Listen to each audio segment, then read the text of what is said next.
आलू, अंडा और कॉफी बीन्स। एक प्रेरणादायक कहानी। एक बार की बात है, एक जवान लड़की जिसका नाम प्रिया था, अपनी जिंदगी की मुश्किलों से बहुत परेशान थी। उसे समझ नहीं आ रहा था कि वो क्या करे। हर तरफ से उसे चुनौतियां घेर रही थीं और वो हार मानने लगी थी।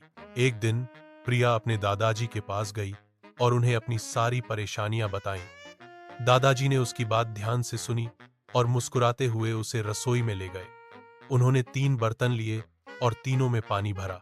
पहले बर्तन में उन्होंने कुछ आलू डाले, दूसरे में कुछ अंडे और तीसरे में कुछ कॉफी बीन्स। उन्होंने तीनों बर्तनों को आंच पर रख दिया और उबलने दिया। प्रिया चुपचाप खड़ी देख रही थी। उसे समझ नहीं आ रहा था कि दादाजी क्या करने वाले हैं। लगभग 10 मिनट बाद दादाजी ने आंच बंद कर दी। उन्होंने सबसे पहले आलू निकाले और उन्हें एक प्लेट में रखा। आलू पककर नरम हो चुके थे। फिर उन्होंने अंडे निकाले और उन्हें भी एक प्लेट में रखा। अंडे सख्त उबल चुके थे। आखिर में उन्होंने कॉफी बीन्स वाला पानी एक कप में डाला। पूरे कमरे में कॉफी की महक फैल गई थी। दादाजी ने प्रिया से पूछा, देखो, तुम्हें क्या दिख रहा है? प्रिया ने देखा और कहा, आलू, अंडे और कॉफी। दादाजी ने समझाया, नहीं बेटा, ध्यान से देखो। तीनों को एक ही मुश्किल हालात से गुजरना पड़ा, उबलते हुए पानी से। लेकिन तीनों ने अलग अलग प्रतिक्रिया दी। आलू, जो पहले सख्त और मजबूत था, उबलने के बाद नरम और कमजोर हो गया।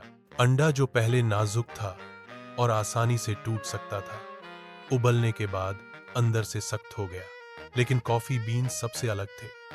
उन्होंने उबलते पानी को ही बदल दिया। उन्होंने पानी में अपना रंग, अपनी सुगंध और अपना स्वाद छोड़ दिया। उन्होंने खुद को बदलने की बजाय अपने आसपास की चीज को ही बदल दिया। दादाजी ने प्रिया की ओर देखकर कहा, बेटा, हम सबकी जिंदगी में मुश्किलें आती हैं, चुनौतियां आती हैं।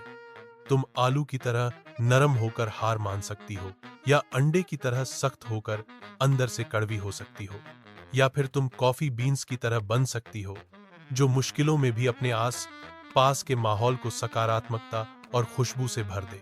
प्रिया को अपनी बात समझ आ गई। उसने महसूस किया कि असली ताकत परिस्थितियों में बदलने की बजाय उन्हें बदलने में है। उस दिन से प्रिया ने कभी हार नहीं मानी। उसने अपनी मुश्किलों का सामना डटकर किया और हमेशा उनमें भी कुछ अच्छा खोजने की कोशिश की। वह समझ गई थी कि जीवन में चुनौतियां हमें तोड़ने नहीं, बल्कि और मजबूत बनाने आती हैं।